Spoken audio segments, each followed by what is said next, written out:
સરસ મજાની વિડીયોને લાઈક કરવાનું ભૂલતા નહીં.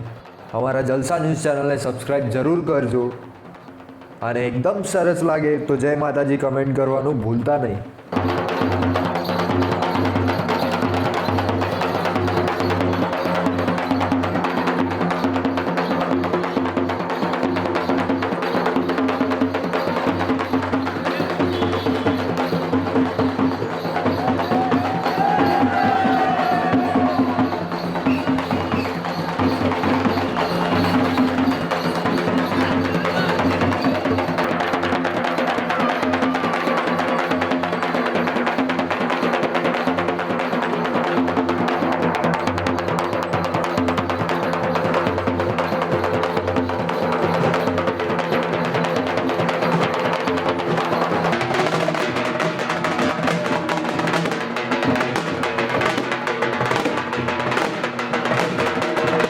જય માતાજી.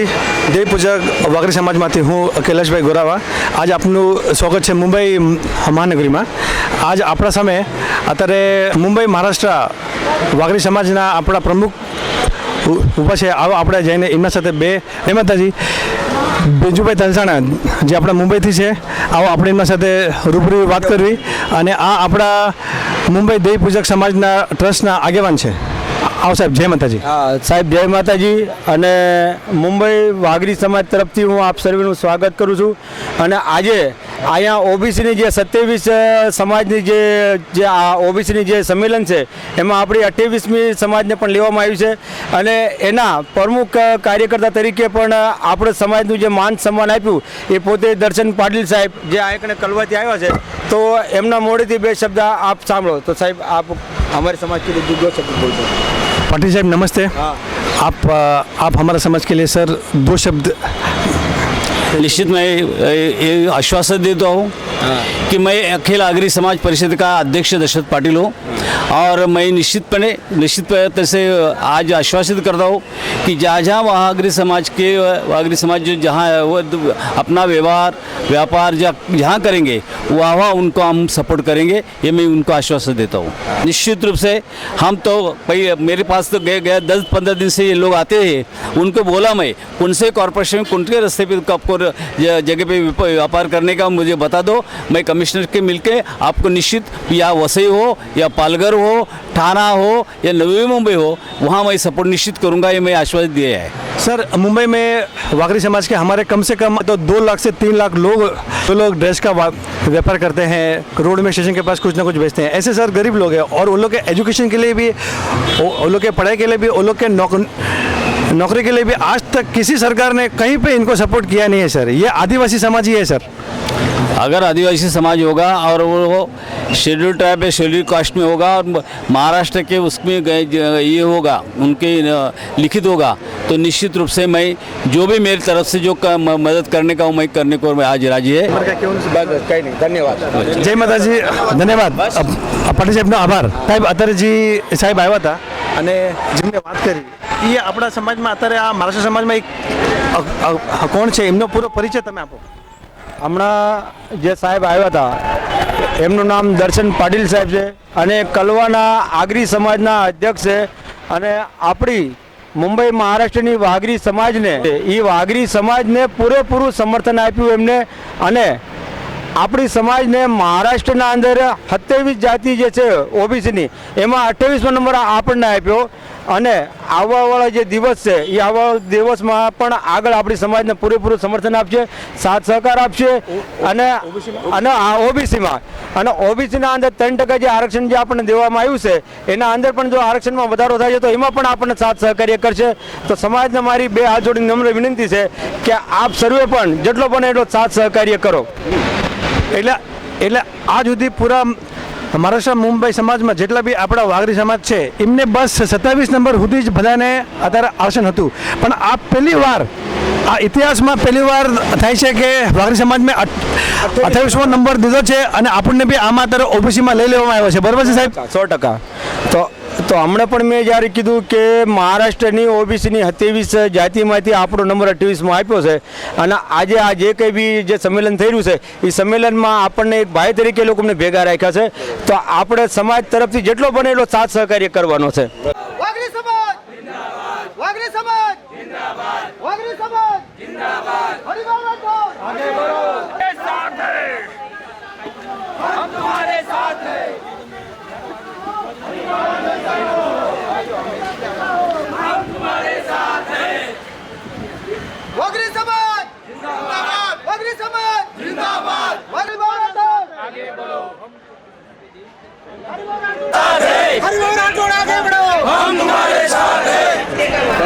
અત્યારે અમે સાંભળ્યું છે હરિભાઈ રાઠોડ આગે બઢો હમ તમારે સાથ હે.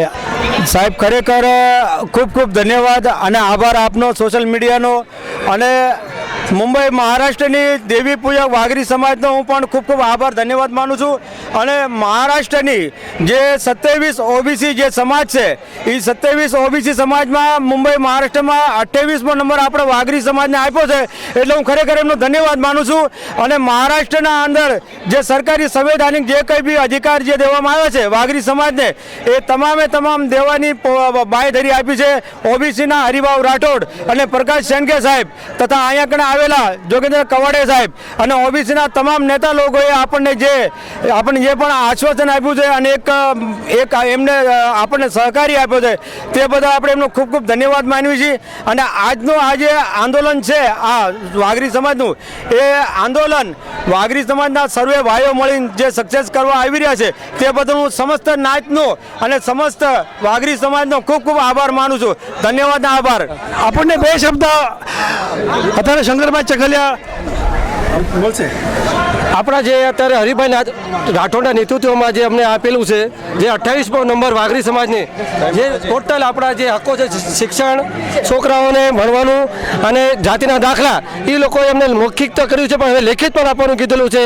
તો આ અમારો પહેલો હક મુદ્દો રહેશે કે અમને જાતિના દાખલા અમને મહારાષ્ટ્રની અંદર મળવા જોઈએ. આ અમારો મુદ્દો ચાલુ જ રહેશે.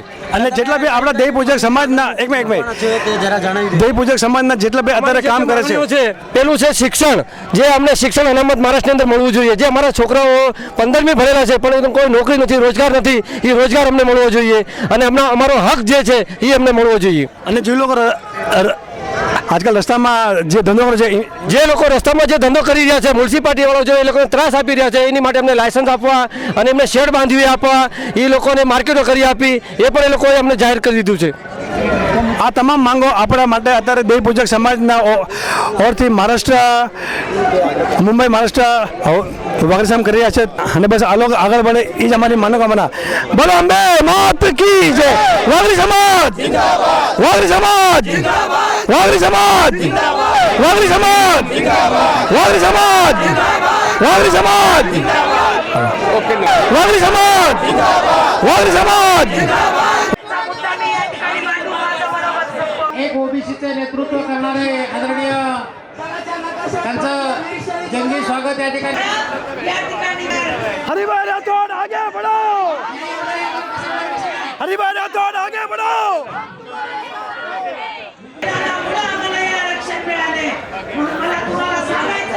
दोन मिनिट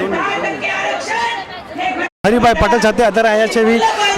જે આપણા બાબતમાં બે શબ્દો કહેવાના છે કે ઓબીસીમાં દેવ પૂજક વાઘરી સમાજને કોઈ અનામત દેવાની અત્યારે વાત થઈ છે અને આપણને 28 નંબરમાં એ લોકો લીધા છે. તો એમના મોઢેથી આપણે બે શબ્દો. देवी पूजक से हम लोग बहुत सालों से जुड़े हैं. फिर राजस्थान का हो, गुजरात का हो, मध्य प्रदेश का हो, हम जहाँ भी जाते हैं तो देवी पूजक की समस्या हम जानते हैं. जहाँ तक महाराष्ट्र का सवाल है, जो पुराने कपड़े बेचते हैं उनके लिए हमारी मांग है कि जो पुराने कपड़े बेचते हैं उनके लिए टेंट बना जाए. जैसे कि मच्छी मार्केट है, ऐसा मार्केट मुंबई में बनना चाहिए. ये हमारी मांग. दूसरी बात, इनको कास्ट सर्टिफिकेट नहीं मिलता है. हमारी वो भी मांग है कास्ट सर्टिफिकेट, क्योंकि अब ये हमारे महाराष्ट्र में मिल गए हैं, अब हमारे हो गए हो, इसलिए वो ओबीसी है, उनके लिए हर स्तर पर हम काम करें. आरक्षण का मतलब ही हो है नौकरी, सुरक्षा, स्कॉलरशिप, इसके लिए हम प्रयास करें. આપણને મહારાષ્ટ્રમાં અનામત આપવાની એમને વાત કરી છે. તો ટોટલ દેવ પૂજક વાઘરી સમાજને આપણે વિનંતી કરીએ છીએ અને એક આગ્રહ કરીએ છીએ કે તમે બધા સાથ આપજો. અને અત્યારે અનામત જે અત્યાર સુધી નથી મળી એ આપણને મહારાષ્ટ્રમાં અત્યારે ઓબીસીમાં લેવામાં આવી ગયા છે. જય માતાજી બધાય. मी तुम्हाला आव्हान करतो आणि છોડો